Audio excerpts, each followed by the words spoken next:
Praise the Lord. இயேசுவின் நாமத்தினால் உங்களை யாவரும் வாழ்த்துகிறேன். இந்த நாளில் கூட இந்த நிகழ்ச்சி மூலியமாக உங்களை சந்திக்க கற்றுக் கொடுத்த இந்த கிருபைக்காக நான் தேவனுக்கு நன்றி செலுத்துகிறேன். இந்த நாளில் கூட ஏசப்பா நம்மோட வேதத்திலிருந்து மத்தேயு 26 அதிகாரத்தில் 39 வசனம், மேத்யூ சாப்டர் 26 verse 39, அதோடைய கடைசி பகுதி இப்படியே சொல்லப்பட்டு இருக்கிறது, என் சித்தம் அல்ல உங்கள் சித்தத்தின்படி ஆக கடுவது. ஆமென். இந்த நாளில் நம்முடைய வாழ்க்கையில் அநேக ஆசைகள் இருக்கலாம்ல. இதை பார்த்து கொண்டு இருக்க உங்கள் வாழ்க்கையில் நிறைய ஆசைங்க இருக்கலாம், ஆசையோட பேராசை கூட இருக்கலாம். அது ஒரு நம்ம வாழ்கிற இந்த உலகத்தில் நம்ம மனுஷனாக வாழ்கிறோம், மனுஷனாக நம்ம பிறந்தோன்னா நம்மளுக்கு ஆசைகள் இருக்கும் இல்லைங்களா? ஆசை மாத்திரம் பேராசை இருக்கும் இல்லைங்களா?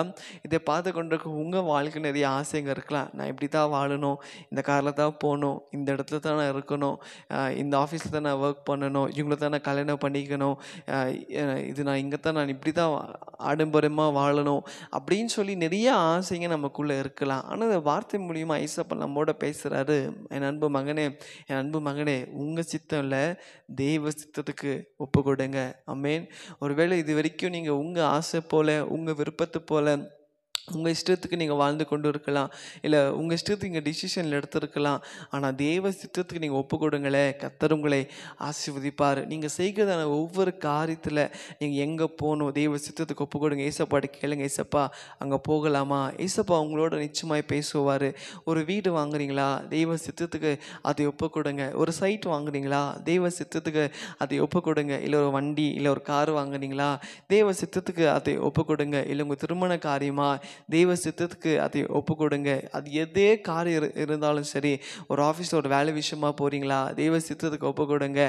அப்போ தெய்வ சித்தத்துக்கு, தெய்வனுடைய விருப்பத்துக்கு நீங்கள் ஒப்பு கொடுக்கும் போது கர்த்தர் அதை நேர்ச்சியாக உங்களுக்கு பெஸ்ட்டாக கொடுப்பாரு. ஏன்னா நம்ம ஒரு டிசிஷன் எடுத்து அது நம்ம கைவிட்டு தான் போகும், நம்ம ஏமாந்து தான் போகும். ஆனால் நம்ம எது செய்தாலும் கர்த்தருடைய சித்தத்துக்கு, அவருடைய விருப்பத்துக்கு நம்ம ஒப்பு கொடுக்கும் போது ஏசப்பா நம்மளுக்கு பெஸ்ட்டாக தருவார்.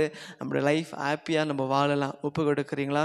இது வரைக்கும் ஏசப்பாட்ட சொல்லுங்கள், ஏசப்பா இது வரைக்கும் ஏசப்பா என் இஷ்டத்துக்கு ஏசப்பா என்னோட டிசிஷன் எடுத்து வாழ்ந்தேன், ஆனால் இது மேலப்பா உங்கள் சித்தத்துக்கு என்னை ஒப்பு கொடுக்குற ஆண்டவரே, என் வாழ்க்கையில் ஏசப்பா நீங்கள் என்ன செய்ய விரும்புகிறீங்களோ அதை செய்யுங்க ஆண்டவரே. அண்டு ஒப்பு கொடுக்கலாமா? ஜெபிக்கலாமா? ஆண்டவரே, இதோ இந்த கால வேலையில் கூட ஆண்டவரே நீர் எங்களோட பேசின வார்த்தைப்படி ஆண்டவரே ஏசப்பா இது வரைக்கும் எங்கள் இஷ்டத்துக்கு நாங்கள் வாழ்ந்து போயிட்டோம் ஆண்டவரே. ஏசப்பா எங்களோட டிசிஷன் நாங்கள் வாழ்ந்தோம், ஆனால் இதனால் இந்த வார்த்தை கேட்டு எங்களை ஒப்பு கொடுக்குறப்பா, எங்கள் சித்தம் ஆண்டவரே இப்போ உங்கள் சித்தத்துக்கு எங்களை ஒப்பு கொடுக்குறப்பா. எங்கள் வாழ்க்கையில் என்ன எது என்று ஏசப்பா சரியான நேரத்தில் அப்பா நீங்கள் ஆண்டவப்பா செய்யபடியாக நாங்கள் ஜெபிக்கிற ஆண்டவரே, உங்கள் சித்தத்தின்படி எங்கள் வாழ்க்கையில் ஏசப்பா நடக்க எங்களை ஒப்பு கொடுக்குறோம்.